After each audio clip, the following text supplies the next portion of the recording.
My name is Anna, and this is my own story. I came back to America after a week on the road.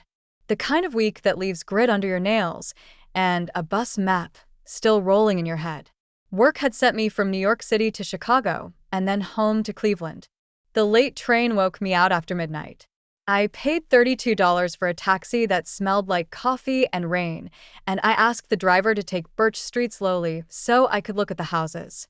When our small blue house came into view, two windows like kind eyes, a crooked rail on the steps, and a porch that remembers every boot, it felt like the first deep breath after a long day. My sister Leah was waiting on that porch, as if she had been there for hours. She held the post with both hands. Her knuckles were white, and her face had that tight look I knew from when we were kids, hiding a broken vase. I waved and dragged my suitcase over the same crack in the walk that always tries to trip me. The wheels rattled in their old, friendly way. "Hey," I said, smiling just because I was home, because this was America, our little house, and the night was kind. I thought she'd smile back. She did not. Her mouth trembled, and her eyes flicked to the door and back to me, like a bird that cannot choose a branch. I set my bag on the first porch plank. The wood gave its hollow knock in reply, the sound that says you belong here. From the doorway, I could see into our living room. The couch that sags in the middle, the maple side table we haggled down to $60 at a garage sale, the framed map of America with pins in the cities we love. The house smelled like lemon soap and the last warm air of late summer. A moth circled the porch light and then rested on the white paint like a thumbprint. "What happened?" I asked. "Is it money? Is it the car? Is it Mom's old house papers again?" I had a list of small problems we could fix with time and common sense. Leah did not wait for another word. She blurted, clear and sharp, "I married your rich fiancé. Now, please don't cry." The sentence landed between us like a box that is heavier than it looks.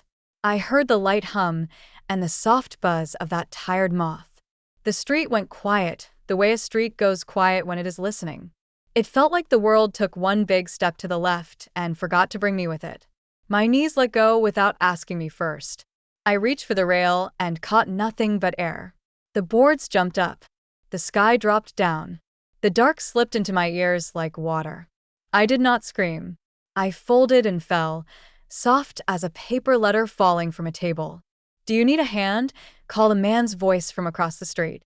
It was Mr. Whitaker, who has lived opposite us so long that his mailbox paint fades and brightens between summers. "I've got her," Leah said, and she did. She is smaller than me, but shock gives people a kind of borrowed strength. She got me inside and onto the old couch. She slid a pillow under my neck and tucked the throw over my legs. A cool cloth found my forehead. In the kitchen, the tap ran and closed. In the hall, the clock counted seconds like coins on a wooden table. The house did the thing old houses do when they love you. It held me, and it did not ask any questions. When I woke, I rose through the dark the way a diver swims toward light. It was still night, or maybe the edge of morning. The room had that thin blue color that knows the sun is near. Leah stood in the doorway with a glass of water and eyes that had cried and cried again. I opened my mouth to ask the time, or to ask if she was hurt, or to ask if this was a dream. Instead, I laughed. It came out wild and bright. I laughed so hard that tears ran into my ears and tickled my neck. The sound startled her. It startled me too. "Anna," she said, scared and cross at once, "don't. Please don't." She thought I had broken. I understood why, but the laugh did not come from shock. I said her name softly, "Leah." My voice sounded steady and older. She hurried to the chair and did not lean back, as if a deeper seat might pull her under. She set the water on the maple table, and a thin line slid from the rim and made a small round coin on the wood. "You don't understand," she whispered. "I married him, Grant. There wasn't time to tell you. We went to the courthouse. He paid $120 for the license. I wore that plain white dress you liked, because it felt simple and good. We did it quickly. I was afraid that if we waited, you would come home and end it, and it would hurt you more." She wiped her eyes with the heel of her hand like a child. "Please don't cry, Grant," she said. His name lay in the room like a heavy coat thrown over a chair. I looked at the coat on the hook by the door. The one he bragged cost $400, the one that still held the clean, borrowed smell of a store that was not ours. He had a way of holding a wine list like it was a plan. He had a way of saying the names of cities, New York City, Chicago, Cleveland, as if each name alone could build a ladder to the life he wanted. He talked about money as if money were a friend who might shake his hand and call him brother, if only he wore the right shoes. He could make a bill seem like a bouquet. He could make a price tag sound like a promise. I knew those tricks. I had learned them the hard way, number by number. "Listen to me," I said, and I met her eyes and kept them. I breathed in and felt the house around us. Old wood steady under new paint, simple things in their places. The couch, the clock, the lemon soap, each one a small truth you can touch. "You asked me not to cry," I said. "I am not going to cry." I stood, slow but sure, and the room tilted and then settled like a small boat that finds its balance.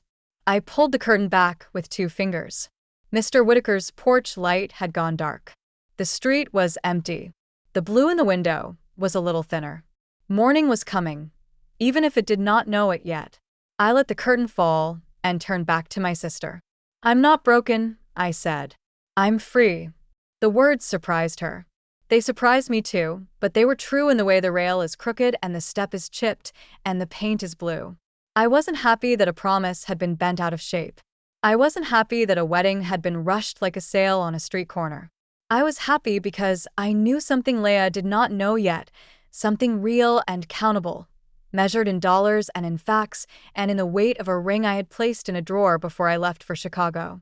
I stood there in our small American house with the map of America on the wall and the smell of soap in the air. And I laughed again, not from pain, but from joy, because I knew something Leia did not know yet. I sat up on the couch and told Leia we needed to talk, not fast, not loud, just steady. The house was quiet but strong around us, like a hand at our backs. "I'm not going to cry," I said. "I need to tell you what I learned before my trip." She pressed the damp cloth to her face and nodded. She looked small on the edge of the chair, as if one wrong word could push her off. The clock in the hall ticked like a calm heart. I thought of the pins on our map of America, of the porch boards that know our steps. I thought of truth, the kind you can count. Then I began. The first crack had shown up months ago when Grant told me about a condo near the lake in Cleveland and a string of deals in New York City that would set us up for life. He wore a sharp navy suit on those nights, and he made sure to hang it where everyone could see.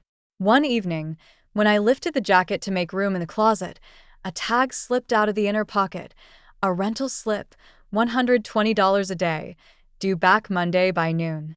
He said the $700 watch on his wrist was a family piece, but the crown stuck, and the brand name was spelled wrong on the clasp.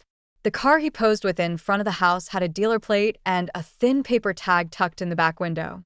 Later, I found the lease statement in his glove box, $1,200 a month for something that never truly belonged to him.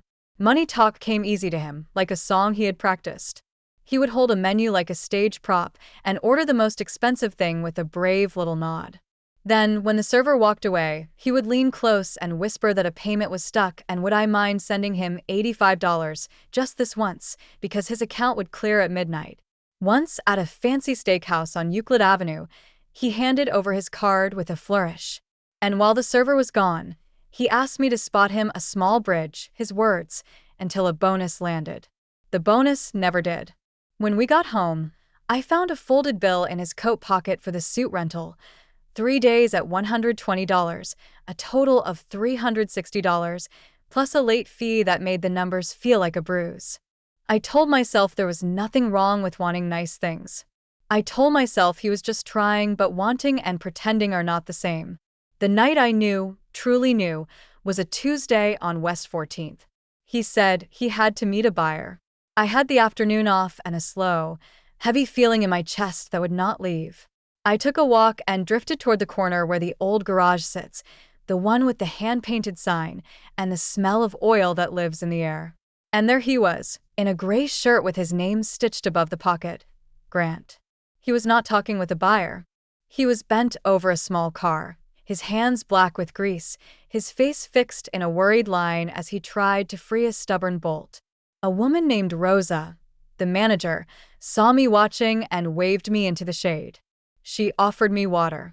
She said he was part-time, that he was good with carburetors but late with lunch money.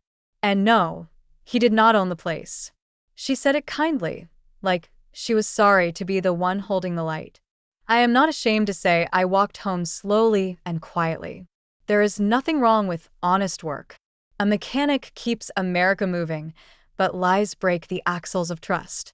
That night, when he bragged that he had $50,000 saved, I asked him to teach me his secret. He opened a budgeting app to show me a sample plan, and for a breath-long second, the true balance flashed: $312. He covered the screen and laughed, saying the display was lagging. At the top of his drawer, I later found letters about overdrafts and a note he had written to himself. Look rich. Be rich. As if the first could ever become the second by force of will. I did not confront him that night.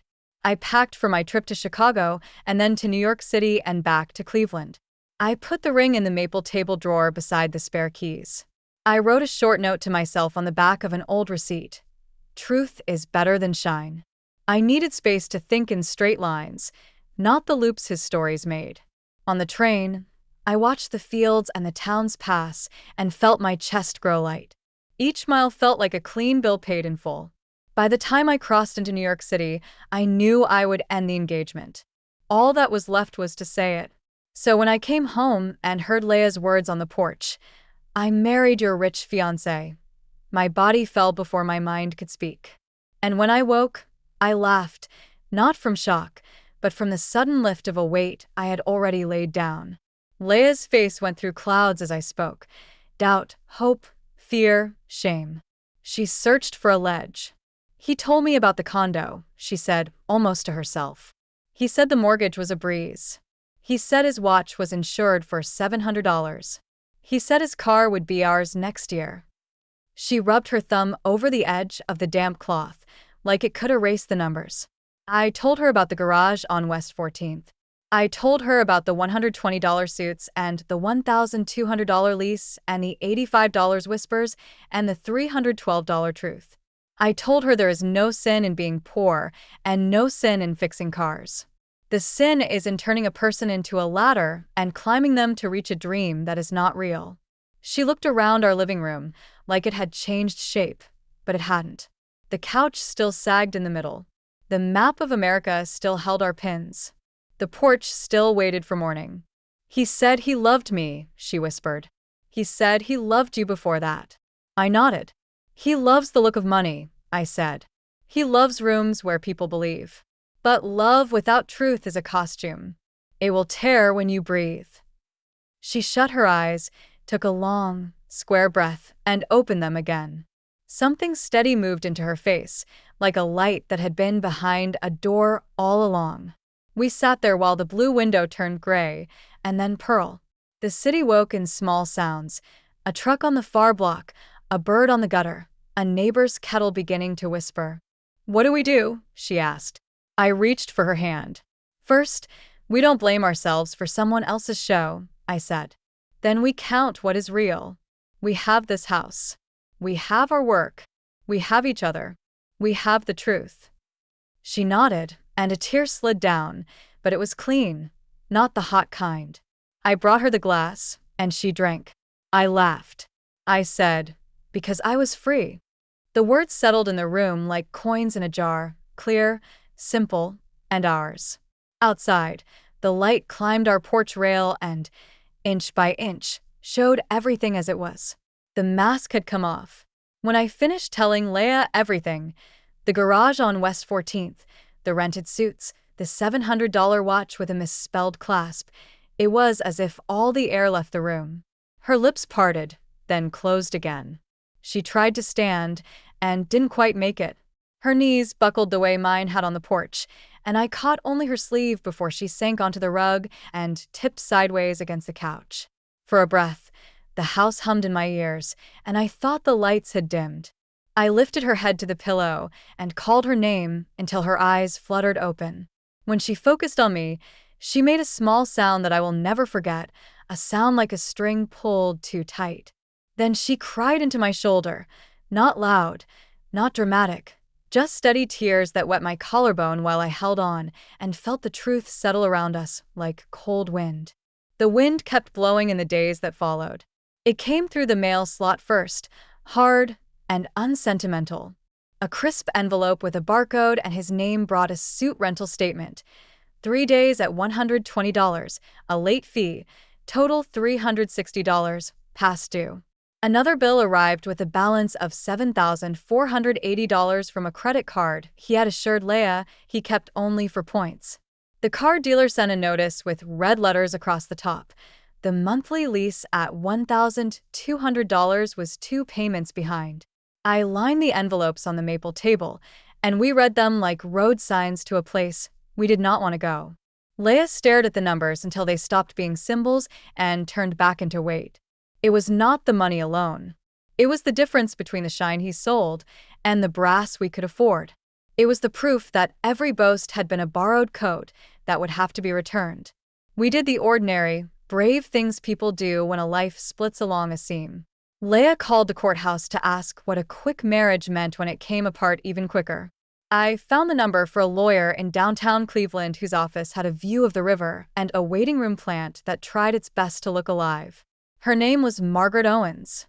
She wore plain shoes and a plain gray dress, and she didn't mistake plain for weak. She listened without interrupting, then wrote down dates and totals and asked simple questions in an even voice. The consultation fee was $150, and as I counted out the bills at her desk, I felt oddly grateful to be paying for something that was real. Miss Owens slid a thin packet across to Leia and pointed to the lines that mattered. "You will be fine," she said. "It will not feel fine at first, but you will be." While we waited for papers to be stamped and filed, the house changed color the way a lake does when a cloud passes. It had always been a little blue place on a little American street, but now the light seemed truer, like we had rubbed a film off the glass. We took the watch with the bad clasp from the hallway dish and put it in a drawer. We hung our coats on the hooks and left space where his used to sit and pin. I wrote out a list on a yellow pad. Cancel the florist for the celebration dinner he had promised yet never booked. Return a bottle of wine that had been bought on hopes. Call a bank to close the account he'd opened with Leia's name and a story about investment. Ordinary tasks, but each item checked off felt like dollars saved and breaths gained. Grant came by only once, which was once too many. He didn't knock like a man who belongs. He tapped like a salesman. I met him on the porch because that was where I had fallen, and it felt right to stand straight there. He looked smaller without the navy suit, like a sentence without the part that tries too hard. "Anna," he said first, and then, "Leia," when she appeared behind me. He had rehearsed an apology and said it on the step between us. He spoke about wanting more than the world had offered him, about learning to signal success, about believing that if he could just look the part, the dollars would follow and love would follow the dollars. He said he loved me. Then he said he loved Leia. And in the space between those declarations, he asked if we could lend him $300 to square a thing so he could start clean. It was the truest sentence he spoke. Money sat in the middle of all the others like a throne. I told him no. I said it gently, and I said it once. I told him I didn't refuse because he was poor. America is full of good people who count their dollars and make them stretch, and there is no shame in hands that smell like oil or days that end with tired feet. I refused because he had stacked lies like boards and expected us to live in the house he made. I refused because he had turned love into a ladder and people into rungs. I refused because every answer he offered us had a price tag tied to the end of it. He started to argue that a future together could still be built, that we could be partners, that he had plans, but the plans were the same fog they had always been. Leia stepped up beside me and said, in a voice I barely recognized as hers, "We are done." He looked at the porch rail where my palm had slipped, at the door that would not open to him again, and he left. By then, we had stopped trying to understand the performances and focused on the ledger of facts. Ms. Owens filed the papers in the third week. Leah signed her name with a hand that did not shake. The filing fee was $280, and I paid it without flinching. We made calls to cut the shared lines and to refuse responsibility for debts that were not ours. We returned the suit to the rental shop on Superior Avenue, and the clerk, a man with silver hair and kind eyes, thanked us for bringing it back clean. He had seen this story before. His nod said as much. On the way home, we bought 2 slices of pie for $9 from a diner that has been honest since the day it opened. We ate them at the counter with our coats still on, forks clicking on thick white plates. I felt the first true hunger I had felt in weeks. At home, I tacked a fresh pin on our map of America over Cleveland, not for a trip, but for a place survived. What truth costs? I wrote on a small card and slid the card behind the frame. The cost, as I counted it, was measured in dollars: $360, $7,480, $1,200, $150, $280, and in something harder to quantify, hours lost to worry, breaths taken shallow, a porch you can no longer step onto without remembering the drop. But the returns were real, too. The house felt honest again. Our names stood on our own feet. Leah's laugh, when it came back, had no wobble in it. Sometimes late, we would sit at the maple table and add small columns, groceries, utilities, a little saved for winter. And we would feel rich in the way that matters, light, steady, solvent in spirit. When the decree came by mail, 2 stapled pages in a plain envelope, Leah read it once and set it down. She did not cry. She stood at the sink and washed 2 glasses and dried them with a towel that hung on the oven door. "We're free," she said, and then she smiled at me, the quiet kind of smile that knows a bill paid is a victory. I folded the papers and placed them with the receipts we had kept, not as trophies, but as proof that we passed through and came out the far side with our own names intact. The wind eased. The house warmed on the porch. The crooked rail waited for a hand that would hold tight and tell the truth. I started fresh because forward was the only clean direction. I took a bus to Boston, still in America, and found a tiny brown house with a sloped roof and a red door that needed paint. The price was $210,000, too large to feel safe, and just right to feel honest. The porch board sagged, and the gutters leaned, but the place looked me in the eye. I made a list on a scrap of a receipt. Porch repair $600, paint $35, a second-hand table $120, 2 chairs $90, a kettle $18. I taped it to the fridge and crossed off each line with a steady pen. Work found me through a bell above a door. The bookshop on Charles Street needed morning help, and I needed the quiet trust of shelves. I stocked travel guides, cookbooks, and well-loved paperbacks, and I saved $50 from every paycheck because saving felt like breathing. That is where I met Adam Brooks on a wet Tuesday. He shook rain from his coat, asked for a slim poetry book, and smiled when I found a used copy with $4 penciled in the corner. He paid $6 and left a kind note with his name. He was a public school teacher, a man who wore time, not status, on his wrist. Adam came back on small weather days. He liked good work with a clear finish. So on Saturdays, he helped me sand the porch rail while I painted the door the brightest red the hardware store sold for $35. We ate grilled cheese and split a $9 pie from the corner bakery. He told me he had $4,300 saved toward a future down payment, and his numbers did not wobble. We dated like people who build, not like people who pose. Walks by the river, a lamp from a flea market for $7, an envelope in the drawer marked groceries. We got married at City Hall for $120 on a sunny Friday. Leah came on the morning train and held my hand. No orchestra, no show, just vows spoken plain, and a new key on my ring. At home, we pinned a new map and marked the American places that held us. One day, we said we might add a modest pin for Europe, but our life is here. This block, this porch, this red door. At night, I lock it and think of the old porch in Cleveland and the cost of shine. Money can dress a story, but it cannot warm a house. Truth can. I can count it dollar by dollar, heart by heart.